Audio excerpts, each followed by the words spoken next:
This is NNI Bites Big Learnings, a podcast where fellow healthcare professionals converse about the latest on nutrition science. Join us as Andrew Prentice and Kate Ward share their knowledge and insights on calcium and iron nutrition through the Reproductive Life course. Well, hello, and welcome to our podcast, NNI Bites Big Learnings. My name is Andrew Prentice, and I'm Professor of International Nutrition at the London School of Hygiene and Tropical Medicine, and I work and live in the Gambia in West Africa. Now, today it's my great pleasure to welcome a friend of mine and a colleague, Professor Kate Ward, to today's podcast, and she's going to discuss calcium and iron in relation to reproduction. Kate is Professor of Global Musculoskeletal Health at the University of Southampton here in the UK. Much of her current research focuses on aging with a view to developing strategies and understanding how we can improve healthy aging. So you might wonder why Kate is here to discuss the earlier part of the life cycle, namely reproduction and young child health. Well, the answer to that is that Kate previously worked at the MRC Human Nutrition Research Unit in Cambridge, where her major focus was on maternal and child health, and she has huge experience. So, Kate, it's a great pleasure to welcome you to our series NNI Bites. Thank you, Andrew, and I'm delighted to be here and looking forward to our conversation today. Today, we're discussing your paper on calcium and iron literature through the Reproductive Life course, which appears in a recent issue of Annales Nestlé. We're bringing in an innovation today. I will question Kate about her specialist topic, calcium, and then we'll switch roles, and she's going to ask me about my specialist topic, which happens to be iron.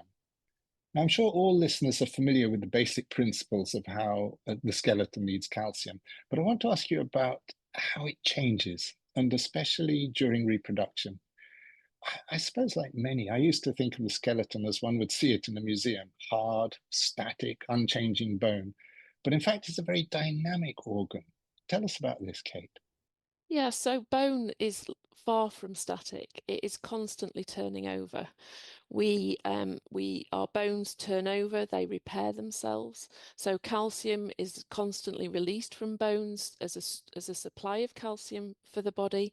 And this changes during our growing years, during our midlife years, and during our aging years.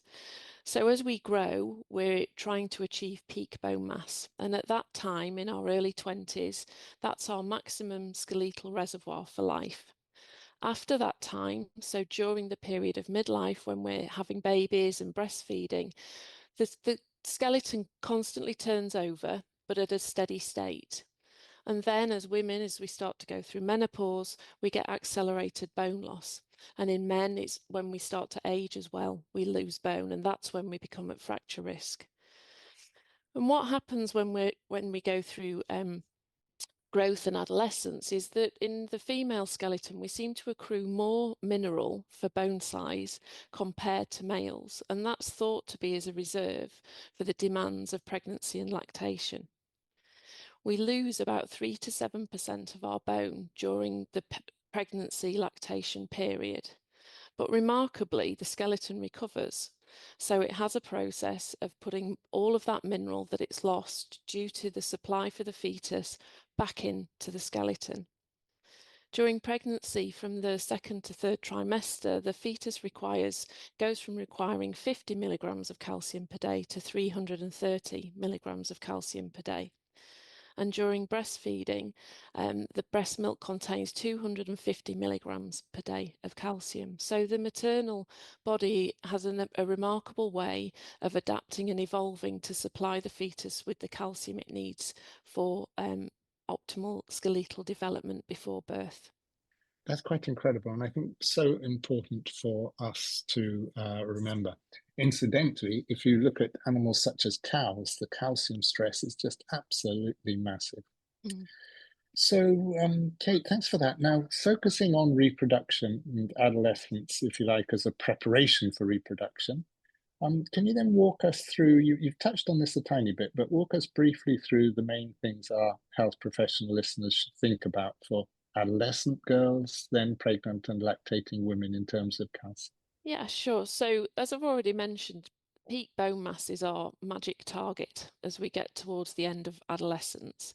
And during the adolescent growth spurt, we gain 30 to 40% of our peak bone mass and total body bone mineral. And that's a lot of calcium to put into the growing skeleton. And so during adolescence, I think the key things to consider are ensuring an adequate calcium intake. For adolescents, I think it's finding how we might supply that to adolescent girls who may choose to avoid dairy for cultural beliefs or for lifestyle beliefs, for example, vegan diets as well. I think we need to be cognizant that supplying calcium in the way that adolescents want to eat and want to conduct their lives is really important to achieve that peak bone mass. When we go into pregnancy and the lactation period, of course, it's maintaining that calcium requirement, because whilst you do have a way of adapting your metabolism and releasing calcium from the skeleton, you of course need to ensure you intake enough calcium yourself to also contribute to that provision to the fetus and when you're breastfeeding. I think the other thing, and more broadly, that we don't speak to too much in the article, but is to consider dietary patterns and diet quality. So maintaining, as well as your calcium intakes during adolescence and the midlife years, protein intake is also very crucial to healthy growth and development and health during pregnancy and lactation. And vitamin D status as well. Of course, vitamin D is our key nutrient to help with the absorption of calcium from the gut. And it's been well reported that vitamin D status varies a lot across the globe, and also requirements may or may not change during pregnancy and lactation. But if you do avoid sunshine for cultural reasons or for health reasons, then I think it's important during pregnancy and lactation, particularly, to consider taking a supplement or ensuring your food sources are fortified with vitamin D. The other important note about calcium, we focus very much on skeletal reserves of calcium and the needs of calcium for bones. But of course, there are evidence that calcium intakes may influence preeclampsia. And there is a WHO guideline stating that women in lower middle income countries, or those where calcium intakes are very low, should also consider taking a calcium supplement during pregnancy for the prevention of preeclampsia. And I think that's a very important note for listeners too. And that's possibly one that they have been unaware of hitherto until you mentioned it. It's not so very well known. The key message you give is that where possible, a really diverse, nutrient-dense diet is really the one key message that healthcare professionals can help their patients or the people they interact with. Thanks so much, Kate. That was really a good walkthrough of calcium. Now, somewhat nervously, I'm going to switch our roles and allow you to ask the questions about iron. Over to you. Thanks, Andrew. I like this role reversal. So perhaps you could start with a very brief summary of dietary sources of iron and why listeners might want to think about the hormone hepcidin. Thanks. So I think most listeners will be pretty familiar with which are the richer sources of iron, and those tend to be animal-based foods. And hence, of course, this is sometimes difficult for people on low incomes to meet their iron requirements. Now, animal-based foods also often contain a lot of heme iron, which is generally recognized as being better absorbed than non-heme iron. And that's part of the reason. It's not only just their higher iron content, but also the greater availability of heme iron that gives an advantage to animal-based foods. But there are plenty of plant-based foods that also contain iron.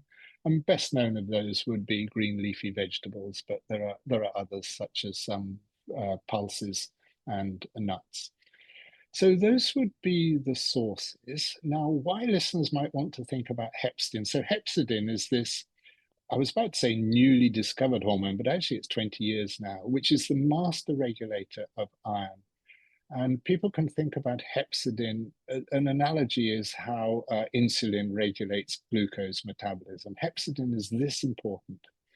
Now, hepcidin is produced by the liver and it responds to two things. One is the iron status of the individual.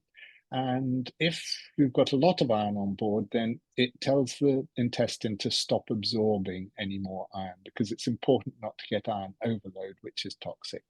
It also responds to infections and will also stop the absorption of iron if a person has inflammation or an infection. And that's to keep iron away from many of the pathogenic organisms that love iron and grow faster if they have iron. And recent research around this has shown that hepcidin actually is a big player in why so many people around the world and so many children around the world are anemic, because they have a lot of infections, because they live in an unhygienic environment, and because they have inflammation that drives up this hormone. So it's not just about the iron sources, it's also about the cleanliness of the environment. Thank you, Andrew. Now, next, I want to ask you about why adolescent girls in particular have higher iron needs and are frequently anemic, and perhaps pointing to the disparity question that you asked me earlier as well. So this is all about menstruation. So there is no way of losing iron from the body unless you have a serious bleed or through menstruation. So adolescent girls, of course, start to menstruate and have different degrees of blood loss between different girls, but some of these can be very significant. So in general, if you look at, for instance, information from blood banks and things, you'll find that adolescent girls have greater levels of iron deficiency and anemia than boys do. And it's simply down to that issue of menstruation. Thanks, Andrew. And then, in contrast, the needs of pregnancy and lactation are modest, which surprises me. Why is this so? Yeah, so this could be a long answer, but we don't really have time to go into all the ins and outs. So I'll just try and keep it relatively simple. So first is that when a woman becomes pregnant, of course, she stops menstruating. So those losses are reduced. The second thing is that humans have evolved in a most amazing way, of course, with our huge brain. And that has a knock-on effect, which means that the fetus actually grows very slowly and the young infant grows very slowly in order to give plenty of time for this brain to, first of all, grow and develop, and then for it to be trained. So what this means is that the amount of iron, and indeed this is relatively true of calcium as well, the amount of iron that needs to be put towards the growth of the fetus and towards the growth of the young infant is relatively low compared to other species. And I threw an example of the cow before, where the growth is absolutely huge and fast, and the requirements are consequently much bigger. So that's reason number one, the slow growth of the children, on top of the stopping of menstruation. And then on top of that, we have some quite intriguing evidence that the gut can also adapt to absorb iron more efficiently during pregnancy and possibly in lactation, less so in lactation. Incidentally, the iron content of breast milk is extraordinarily low, which is a conundrum in a different angle, which is that breastfed babies can become very iron deficient, but we can cover that in a different podcast. So it's those combination of factors that mean that the requirements for pregnancy and lactation are modest, and in some tables of national requirements, there aren't even increases in the beginning of pregnancy and during lactation. Thank you, Andrew. So there we've had a quick run through calcium and iron. Thank you so much, Professor Ward, Kate, for walking us through the key issues around calcium and interrogating me on iron literature through reproduction. It's been great to have your expertise on this. It's an absolute pleasure, and thank you for the invite. It's always good to discuss these issues and compare the importance of the nutrition intakes during pregnancy and lactation and the reproductive years. I think it's such an important period of life. It certainly is, and great to talk to you. So, as is tradition, I'm going to end by summarizing the key points, using, in fact, your own words from the paper. So, first, Calcium and iron are, of course, essential micronutrients for health throughout the life course, and you've heard about that. Second, rapid growth during adolescence and meeting the increased requirements during pregnancy and lactation are particular periods that we health professionals should be taking care to ensure adequate intakes. And we've already said that those intakes should, wherever possible, be contributed by a healthy dietary pattern, good dietary diversity and quality. And that should take care of itself and ensure an adequate intake. But it's also important not to assume that one size fits all in terms of dietary requirements. And we didn't really cover this, Kate, but your paper also covers the issue that we might want to create population-specific guidance, and particularly perhaps in countries where the intakes of dairy foods are rather low, either because of availability or in the Far East, sometimes due to lactose intolerance. And not forgetting, of course, the importance of vitamin D, which you also brought into the conversation. So listeners, thank you for listening to this edition of our podcast, NNI Bites Big Learnings. Please do subscribe through the NNI 365 app to ensure that you don't miss any of our future offerings. And that concludes today's episode. Thank you for joining us with Andrew Prentice and Kate Ward as we talked about calcium and iron nutrition through the Reproductive Life course. We hope you enjoyed and learned from this quick discussion, fellow experts. Till the next episode.